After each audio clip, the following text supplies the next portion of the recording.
Hey, welcome back to the Truth Talk Show with Paul Ibarra and Steve Cloward.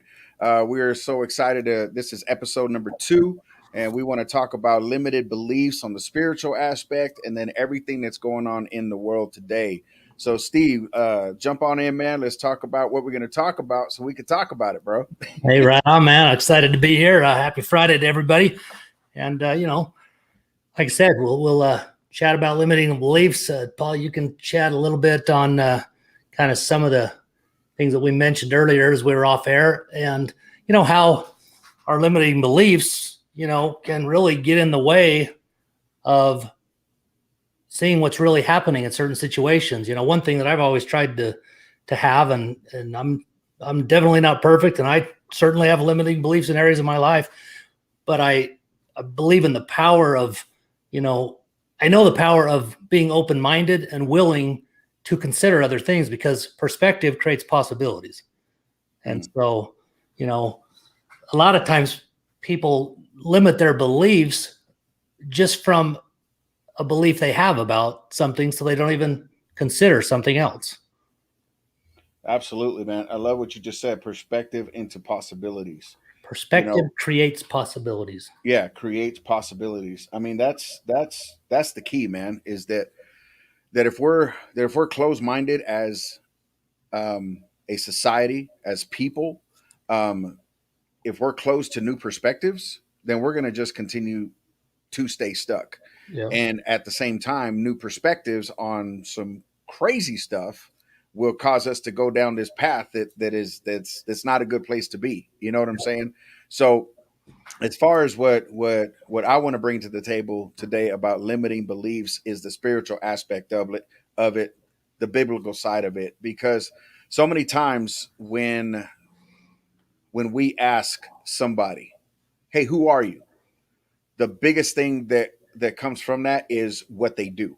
You know what I'm saying? Yeah. Like, "Hey, Steve, who are you, man?" "Well, I'm an owner of this, or I own this business, blah, blah, blah, blah, blah." But at the same time, it's like, okay, I get what you do, but who are you? Like, what are your beliefs, even as a Christian, a Muslim, Catholic, Mormon, whatever, right? What are your beliefs? But then also, do you really truly live your life according to that belief? Or is there limited beliefs within yourself that you're not able to really truly accomplish what you say God does for you? Right. And why is that block in the spirit? And so for me, it's like when I read out of the scriptures where Jesus says, "Who do you say that I am?" And he's talking to his disciples. And Peter said, "Well, some say you're Elijah, some say you're a prophet, some say you're, John the Baptist, whatever, all of these different things." Well, Jesus addressed that and said, "Okay, but who do you say that I am?" And until they understood, "Oh my God, you are the anointed one. You're the Messiah. You are the first coming, and now we're waiting for the second coming. You are him. You are the anointed one."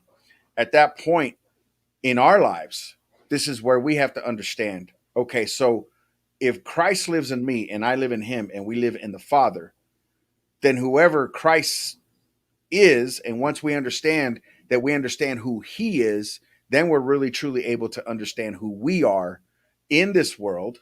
We're not of this world, right? But we live in this world. And so we have to have that mindset of knowing, you know what, anything that I put my mind to, I can do so. And so in that same concept, the world that we live in, and I'll turn it over to you, the world that we live in gives our children and us as we were growing up this false image of who we're supposed to be. You've got to have the biggest muscles. You've got to have the biggest cars. For, success is this. And you got all these schemes now. Within 30 days, you can make $1 million.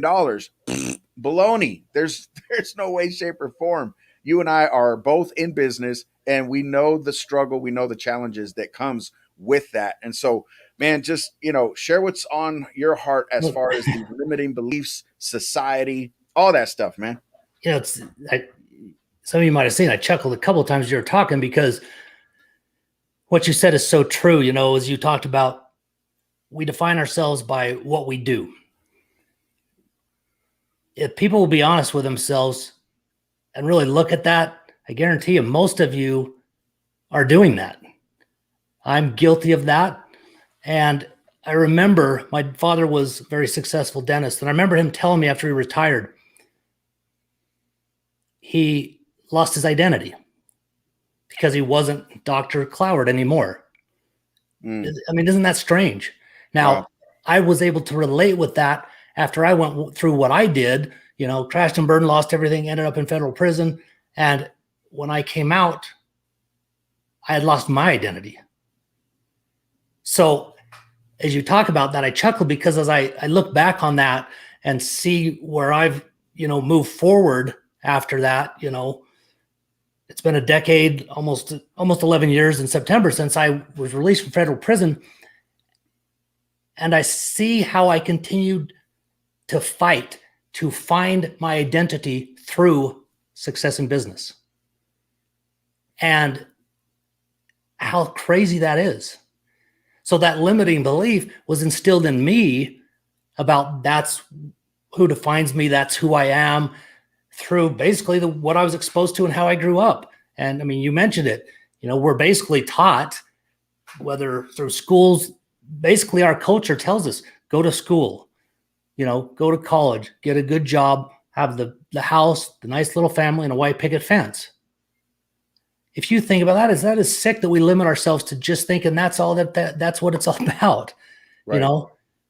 I am a child of God, and I have with him, and when I turn my life over to him and focus on him, there is no limit to what I could do. Right. And as you mentioned, it all comes down to if we really believe in something, if we, I can't remember who said it, but if we believe it, we can achieve it. Right. But we cheat ourselves so much in this life because of limiting beliefs, Man, that's so true, because you touched on something as far as like you go to school, all the chairs are in a row, classes are square, you got chalkboards, you got all of that, you've got different mindsets of how to create this culture. And when you really look at it, especially from my standpoint, and what makes this podcast so awesome to me is that there's so much diversity, because you were raised in a different uh, atmosphere, arena than I was, right? And Yeah. so where I was brought up, after I think like sixth grade, they they came up with a dress code. Now the dress code was, and this is where it's going to blow your mind. So when you look at prison, you have handball, right? You have lunch at a certain time, and you also have khakis, white t-shirt, kicks. The dress code in our junior highs and high schools were khakis, white Wow. polos, and kicks, right? In the parks on the north side of San Jose, they didn't have basketball courts. They had handball. So you're already programming the mind. Yep. The society is already programming our children's minds that this is glorified. So when they see somebody coming out of prison or they go to visit, what is it? It's that subliminal saying khakis, polo, and they don't even recognize it. They don't even know it. Oh yeah. But they're making the the prison system easy to live. And so for Yeah. anyone coming up, it's easy. It's like, well, shoot, I can go do a crime. I can go get locked up. I get 3 hots and a cot. I'm Yeah. cool. Why? Because they already come, most of the time, already come from that poverty mindset of we just have enough, we have this and that. Now I get it. There's people that make it out of the hood. I made it out, right? I never really did crazy time. But at the same time, it's the mindset that's placed upon people to think a certain way, to act a certain way, to dress a certain way. And once we get to that place of understanding that, listen, you can't you can't tell somebody that this is the right way to dress, that this is the right way to do this. Now there is what's the word I'm looking for? There's spiritual knowledge to understand, listen, don't go out there dressed like some floozy, or don't go out there dressed Right. like some gangster. I get that. But what I mean is to put it on somebody and to subliminally put it into the atmosphere that this is what it is, and then they see it in a glorified way going, oh, well, shoot, we're already programmed to think this way. That's where the disconnect is, man. And now you've got all these, social media and airbrushed models and all this Yeah. stuff going on, to where the young girls by 10 years old are already thinking of sex, already thinking of this beauty, this outward beauty, where the inside beauty is just totally disconnected. Yeah. So your thoughts, man? No, I totally agree. And this is where, I'll talk about a couple of things where you're going to have to open your mind and then go do your own research, because when you talk about exactly what you said, how that's kind of the norm. And so it's not really that much different. It's almost, it's subconsciously already programmed. What you're going to find with the war that's raging right now between good and evil is that evil is everywhere. Now, and when I say that, I'm meaning something different than what you're thinking. It's, if you think that having your kids, go to the G movies because it's Disney or whatever, you're going to find out, if you do just a little bit of research, there is symbolism and evil like you cannot believe in Disney. It's all about Satan worshiping. It's all about Satan. And, I've watched a lot of videos and then gone back and watched pieces in movies, and just the things that they're showing that I had never even noticed, right? But it's being implanted in us, and that permeates throughout society and everything, damn near. You're talking music, you're talking everything, down to the evil that's, infiltrated everything, from the way that our finances work compared to the way they should, the foods that we are exposed to versus how it should be, because it's all about money and power. I remember I hadn't honestly heard about chemtrails really until about a year ago. For those of you that haven't heard of that, that doesn't mean anything to you. It's, when you see a jet fly in the sky, you can see sometimes that white line fall on them. Well, all of a sudden there became tons of lines in the sky, not just straight lines. I mean, they're swerving, and you're not seeing much of it anymore because they've slowed that down as this war is going on. Once again, some of you might think I'm crazy, and that's okay. The difference between me being crazy and you finding truth, or the truth being exposed, is probably about 6 to 12 months. It might be shortened right now as things are really heating up and speeding up, because even some of these things are now being talked about on mainstream. They're dripping some stuff out now. And so, we haven't even realized what's been going on. I was oblivious to all of this stuff until just, 14, 15 months ago. And it's sad. It's frustrating. It's it's hard to believe.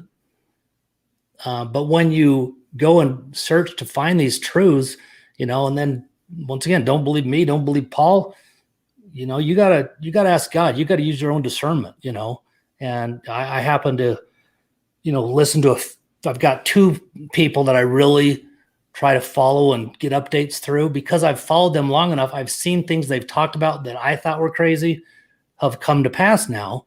And so once again, you have to be careful who you listen to. Like I said, this is war that's going on, and it's an info war.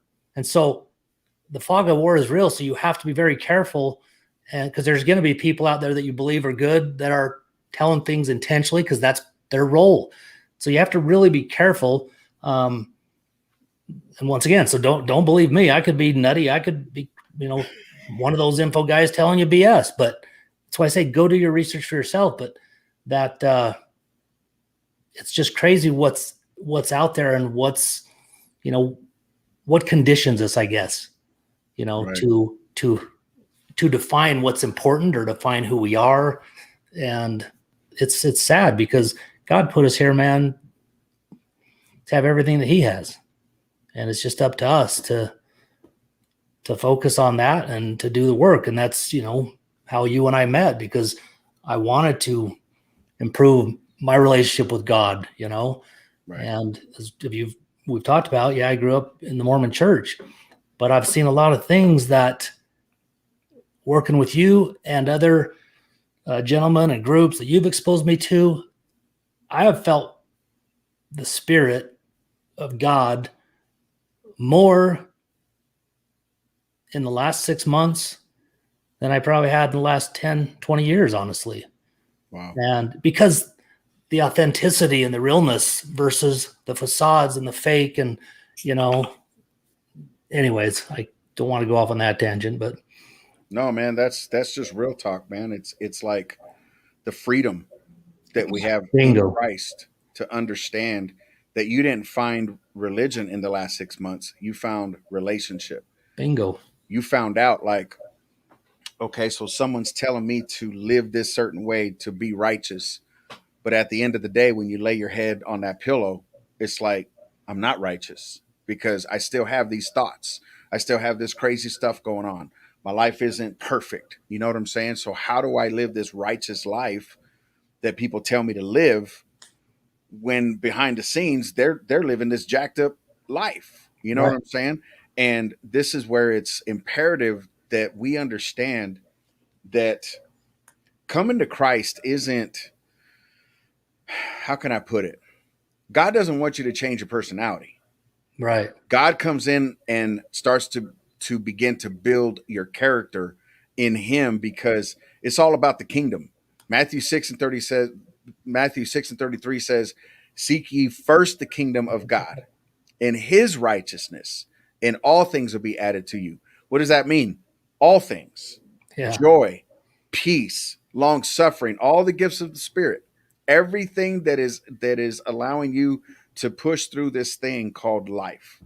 It's called navigating to your process, navigating to your success. What is success? I look at it this way. Success for me is this: being able to work from home, being able to carve out 30, 35 minutes to do this podcast, being able to go visit my wife that's upstairs while she's working from home, be able to say on a Friday, you know what? I'm going to just hang out with my dog. I'm going to go and wrestle with my dog. I'm going to go outside and I'm going to do something. That's success. But it took the work, but it also took the submission to God. Am Yeah. I perfect? Hell no. I am far from it. Me too, bro. Truth be told is this, man. And I believe and maybe when I get to heaven, God's going to say, man, you did it all wrong. Okay. Yeah. But I look at it this way. It's like, listen, I can attract more people with honey than I can vinegar. You know what I'm saying? And Yeah. so the way that God has worked in my life has been understanding that this statement that I carry, set free, right, is the freedom to understand that I'm going to blow it. But I have the freedom to come every day before God and say, Lord, forgive me for this, for this, for this, for this, because that's where grace comes in. Not just going out there carelessly, just saying, F this person and F that and do whatever the hell I want to do. No, it's about knowing that, you know what? I still live in this body. I still live in this body. I still live in this world, but I'm going to follow the spirit. Do I fall short? Every day? Every single day I fall short. And I think that's where people understand me on a different level, because they understand, okay, what do you have that I've been going to church for 20 years that I haven't received yet? Like, why are you so happy? Because I know a ton of Christians that are frown faced all day long. And it's like, what are you doing this thing for? Yeah. Like, you're mad at sin because your religion doesn't allow it. That's why you're mad at sin. You're not mad at sin because it had you bound. You're mad at sin because they don't allow you to do it. But once you understand that, listen, whom the Son sets free is free indeed, you're going to look at stuff. You're going to be able to walk into the sin of someone else and not be infiltrated by it, but be able to help them understand, listen, you're going to be all right. It's It okay to is. walk in that circle of people that are smoking that joint and just walk through it and them say, you ain't offended? No, I'm not offended. I'm not smoking it. Right? I take CBD. It's from hemp. It's Absolutely. from marijuana. I use CBD because it helps me through in my joints. I get the bud. I make a tea out of it. It's a hemp flower. I have and I used to struggle with that 3 or 4 years ago when CBD took this Yeah. massive Came on movement. the scene heavy. Yeah. Yeah, I'm like, dude, that's still weed. That's still weed. But at the same time, when my body started hurting and I moved to Colorado, I started seeing all these dispensaries, and I'm like, you know what? Let me go look at what this stuff is. I started doing the research. CBD is not marijuana. It's from it's a hemp Yeah. It's not the flower. THC. Oh, yeah.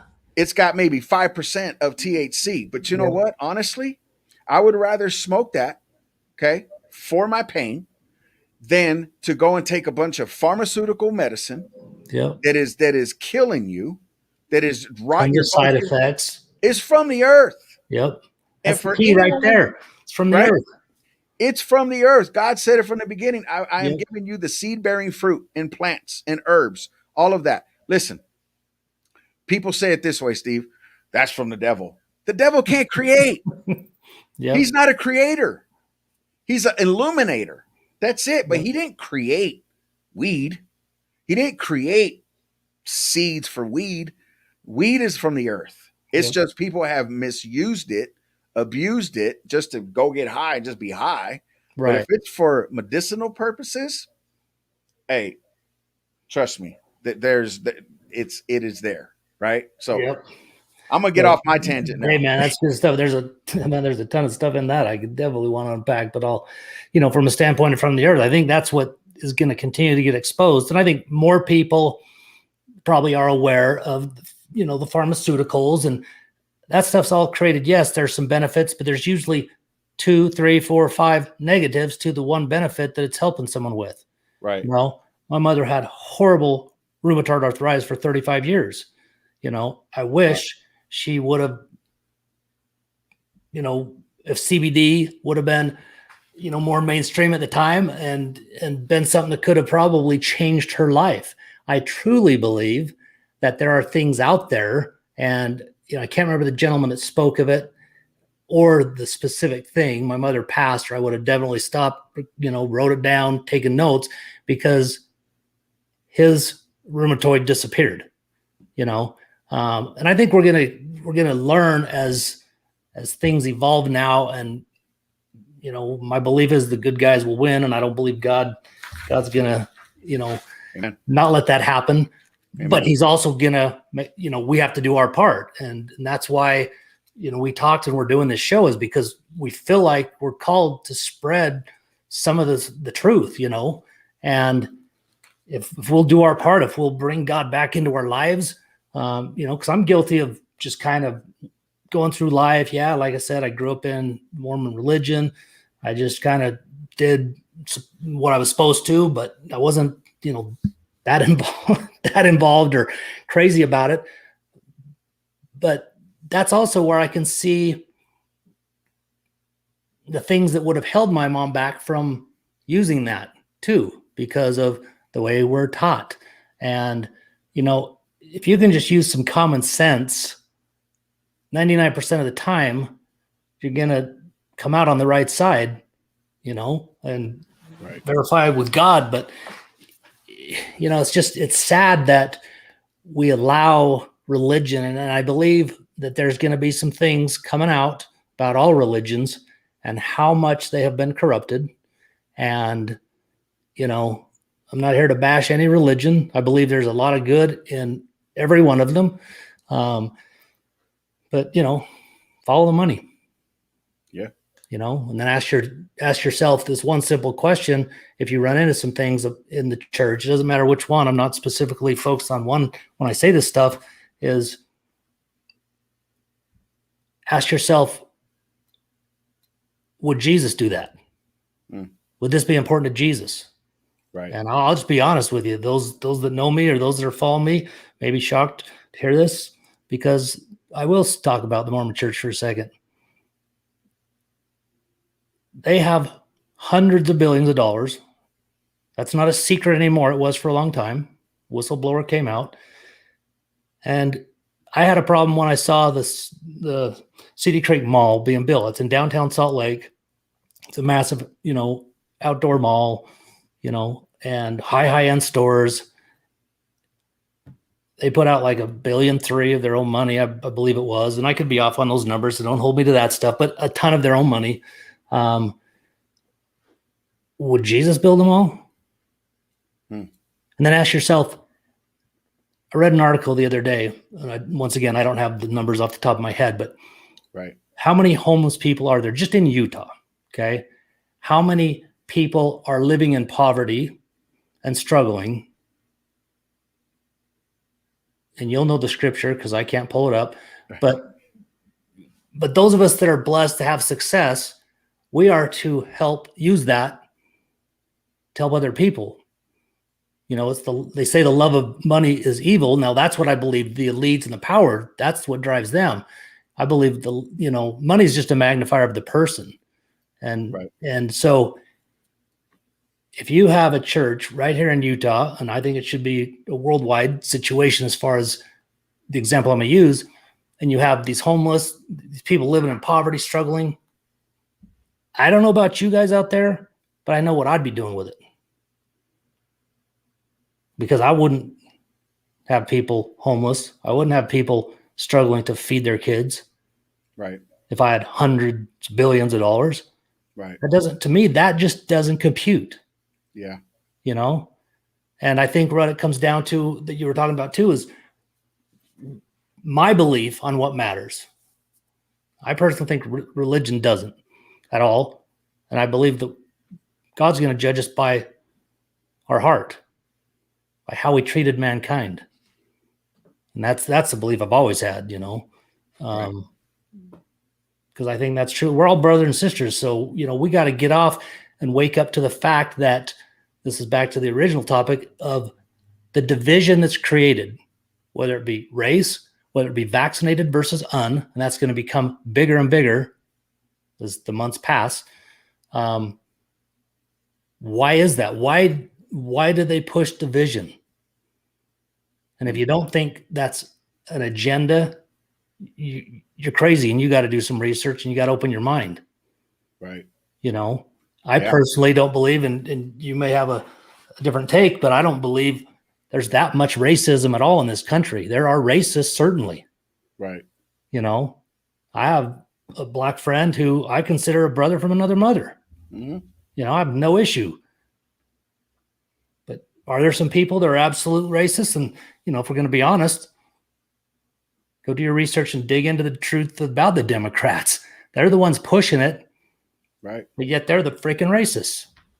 Absolutely. They just fool you, You're saying so much, man. And it's so good because think about when 9/11 happened. Everybody came together. Started there. Exactly. Everybody came together. Yep. There was no racism. Everyone came together. Everyone that made it out of that building, black, white, Mexican, Chinese, they were all hugging each other, loving each other because that's the human race. It's called love. It's called a heart matter. You know what I'm saying? True. So to that point, the same with COVID, man. It's like all of this stuff going on. It's like there's so much fleecing that's out there that people are just straight up fleecing the flock. Churches are Mormons, Jehovah's Witness, you name it. I mean, there's problems. I was talking with a very good friend of mine about it probably about 2 years ago. And I was telling her, ministry is just, it's messy, blah, blah, blah. And she's Buddhist and she's one of my best friends. Uh-huh. And she's like, Paul, she's like, that goes on in the Buddhist church too. And I was blown away because I'm like, but y'all are all like peaceful and and monks and Zen. she's like, no, dude. She's like, it's politics across the board. And I'm just sitting there going, holy moly, like it brought this new perspective of we're all jacked up. We're all trying to do something. None of us are going to get it right. When we get to heaven, God may look at me and Steve and go, why'd y'all do the podcast? Yeah. We don't know. We're just trying to do what we feel is going to be feels right. Yeah. And so to tie into what you were saying earlier, out of Matthew 25:31 through 40, it says it this way: when the Son of Man comes in his glory and all the angels with him, he will sit on his throne in heavenly glory. All the nations will be gathered before him. All. And he will separate the people one from another as a shepherd separates the sheep from the goats. He will put the sheep on his right hand and the goat on his left. Then the king will say to those on his right, "Come, you are blessed by my Father. Take your inheritance, the kingdom prepared for you." Watch that. The kingdom, not church, not Christianity, the kingdom prepared for you since the creation of the world. For I was hungry and you gave me something to eat. I was thirsty and you gave me something to drink. I was a stranger and you invited me in. I needed clothes and you clothed me. I was sick and you looked after me. I was in prison and you came to visit me. Then the righteous will answer him, "Lord, when did we see you hungry and feed you, or thirsty and give you something to drink? When did we see you as a stranger and invite you in, or needed clothes and clothe you? When did we see you sick or in prison to and go visit you?" The king will reply, "I tell you the truth. Whatever you did for the least of these brothers of mine, you did for me." Yeah. Now, this is where it's imperative. Um, I think it's Mother Teresa said it this way: you could feed a man and he'll eat for a day, or you could teach a man to fish Yeah. and he'll eat for a lifetime. So the whole concept of us being able to, those who are anointed to gain wealth, it's not just for our homes and just, whoo, we got this $1 billion home. Yes, Right. that's all good. Take care of your family first, right? But at the same time, how can we build up the community that we live in? Because let's face it, when you go to a lower end of town versus a higher end of town, you don't see a dentist on every corner. You don't see a pawn shop on every corner. You don't see a check cashing place on every corner, Yeah. but you see them in the hood. You got like chains of dentists. Why? They got Medicaid, they got Medicare, they got all these low end stuff going on. You've got all these loan sharks, because that's what they are. All these Yeah. check For cashing sure. places.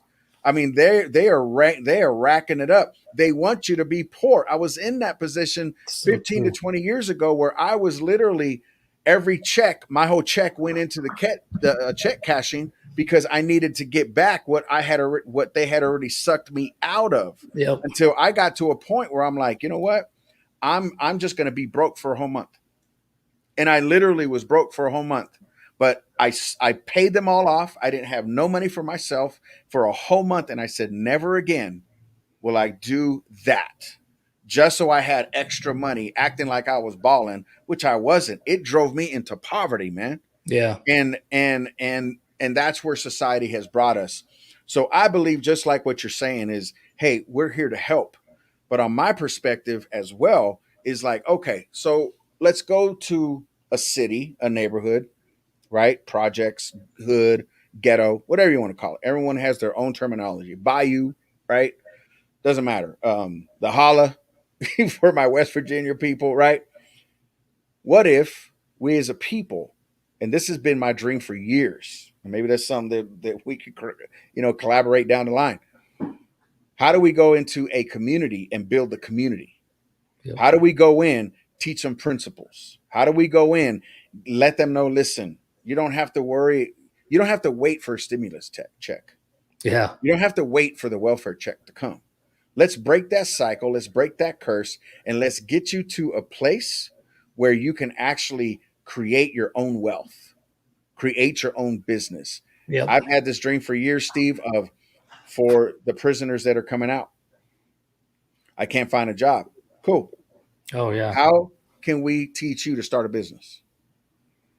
I used to have a remodeling company, and I used to hire for, I had it like 3 or 4 years, and I would hire on people that had just got out of prison, Yep. and I was walking it out with them. Some of them became good friends of mine, and I would tell them, listen, well, they're like, well, I can't really go find a job. I'm like, listen, yes, you can. I said, or what if you take everything that you just learned here Yeah. and go start a business? I'll even go get you Man. jobs, but go do that. I don't know how to do that. I said, I didn't know how to do it either. Yep. back in 2007, but I started my business with a bucket, a texture knife, a roller, and some balls. Because I said, you know what? I'm not going to work for corporate. I don't want to work for people. And I will not work for people. And I made it work. I made it happen. It was fun, but it was time for me to shift gears. So I'm going to end with this. When we are in the kingdom and we are blessed, because we can't forget that we as Americans, which we call Gentile, are grafted into the Jewish people. Without the Jewish people, we would never have salvation, because let's face it, there's a whole other topic. Yep. You have to understand, people, Jesus was a Jew. He wasn't flowing with blonde hair and blue eyes and all handsome like Fabio. That's not what he looked like. The Bible even said that he was an ugly dude, right? This is where we have to understand that even the church world has put this blanket over Christianity to make us believe that Jesus looked a certain way. He didn't. He hung out with the sinner. He had a message for them, but he hung out with them. He loved on them. He embraced them and just said, "Hey, where's your sinners? They're gone. Okay, cool. Now go and sin no more, lest a greater thing come upon you." Right? And that's what life is about, for us to love on people, instruct people, build people up, and continue to keep moving. So that's all I got. Well, and I'll wrap up just with something on top of that. And that's what I've seen inside religion, particularly the Mormon religion, is the reason there's so much guilt and the shame that's brought on, and why so many are on antidepressants and on, and how you talked about, where's that peace and that happiness? It's missing because, I believe you stated, there's this idea that they have to be perfect, which is, if you start with that in mind, you are screwed. Because number one, you're not going to be, because nobody is. Christ was the only perfect one. And you can't love on others the way that you're kind of conditioned there, because you feel the guilt. It's almost like you like to see others making mistakes and falling, and that's where the gossip happens and all the BS. I used to say, why is it we ought to be able to walk into a sacrament meeting and have that true love with no judgment? In fact, we ought to walk in with signs around our neck hanging from us that say, "I sinned last week too," right? And it used to trip me out when I got sober and started going to AA meetings. I was addicted to opiates, but AA was the place for me, not NA. And we don't need to discuss that. But how is it that men and women from all walks of life, who otherwise probably would not, connect or interact with one another, whether it be judgment or, whatever, there is true, sincere love for a brother or sister who falls but finds their way back to those meetings. Wow. That was the most intense spirit I've probably felt in my life, seeing that happen a few times, because everything else was stripped away. Everybody in there is authentic. I mean, occasionally you're going to get the person in there faking it, of course, but for the most part, those people are there because they are on a path to stay clean and sober, and right. So if you're struggling, first of all, we got to look in the mirror, but it also comes back to, what you talked about in the beginning. We got to look at what we believe and why we believe it. Absolutely. And so I've talked about, I've gone, the last 14, 15 months on a journey to learn truth of our true history and what's going on in the world. I've also done that for myself and my religion, and so, challenge those things, because we have beliefs, especially when we're inside something, that we don't even allow ourselves to look, because we're so conditioned that it's going to be evil or anti or whatever you want to call it. Why are we taught that in any religion? If you can't challenge anything, there's a problem. So why are we conditioned to not do that? What is there to hide? Right. I don't know. Go find out yourself. So anyway, man, it's all good stuff, but I think we're at a place in the world that we as a people need the Lord to help us Absolutely. not only individually, but to help save this world. Because if you're still asleep and don't really know what's going on, because you won't know unless you do some of your own research, it's insane and it's raging. So dig in. Don't just think the beliefs you have are the truth. Go challenge them. Right. And don't believe the beliefs I have are true or Paul's. Challenge them. Absolutely. You know. The word says it this way: rightly divide the word. Right. Study to show yourself approved. But it's, I mean, it's based out of the Bible, but it's also just the truths that are out there. Like all of this stuff, like don't just take it for granted. Like, oh, okay, this is, this is made out of, wood. Okay, well, how is it made out of wood? Mhm. How, like, what was the process, right? Um, but then we also have to understand that there are absolute truths. The sun comes up at a certain time. The sun goes down. Laws of the universe, all of that stuff. But when we focus on who God is, that's the whole basis today, is understanding that to take the limits off of your beliefs. Now stay integrity, stay, moral, stay all of that. Yep. But also look at things going, you know what? This just don't feel right. There's just something just not right about this church that I'm at. There's just something not right about this politics. I had this cousin today that posted something, I think like a few days ago or something, and talking about something about about Biden. And so I went in there. I was like, I like him just as much as I like Brussels sprouts. LOL. And so, she came back. She said, "Well, I love Brussels sprouts." And I'm like, "Cool." I was like, "But you know what? Here's the awesome thing about this conversation is that we can still have a conversation even though we That's have the key. different opinions That's of the key. who we voted for." And so then she said, "It's because you didn't come negatively that Yeah. I'm open to hear what you have to say." And this is where the problem is, but it's also the truth. Jesus already foretold it. The spirit of offense will be here in the last days. What's happening right now? Everybody's offended. For No everything. one can have a conversation. I can't clown on somebody without them being offended and going to call the cops, or Yep. they'll go and video it. No, dude.